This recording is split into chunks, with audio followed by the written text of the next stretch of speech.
എല്ലാവർക്കും നമസ്കാരം. ഞാൻ ബൈജു IV. ഞാൻ എൻ്റെ വീട്ടിൽ ചെയ്തിട്ടുള്ള വെണ്ട കൃഷിയാണ്.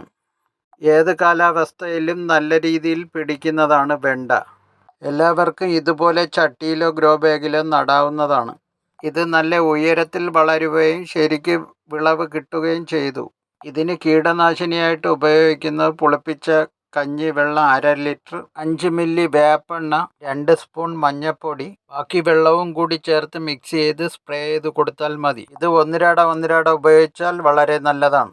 കഞ്ഞിവെള്ളം പുളിപ്പിച്ച് ചുവട്ടിൽ ഒഴിച്ചു കൊടുത്താൽ വളരെ നല്ലതാണ്. കഞ്ഞിവെള്ളം വളരെ സുലഭമായി കിട്ടുന്നത് കൊണ്ട് നമുക്ക് വളരെ എളുപ്പമാണ്.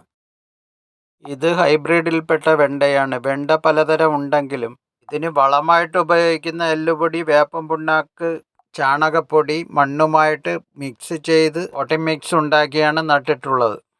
ഇത് ഗ്രോ ബാഗിൽ നട്ടിട്ടുള്ള വെണ്ടയാണ്, നാടൻ വെണ്ടയാണ്. ഇതിൽ പ്രത്യേകം ശ്രദ്ധിക്കേണ്ട ഒന്നാണ് ഇലചുരുട്ടിപ്പുഴു. ഇലചുരുട്ടിപ്പുഴുവിനെ കണ്ടു കഴിഞ്ഞാൽ ആ ഭാഗം വലിച്ചു കീറിയെടുത്ത് ചവിട്ടി തേച്ച് കളയേണ്ടതാണ്.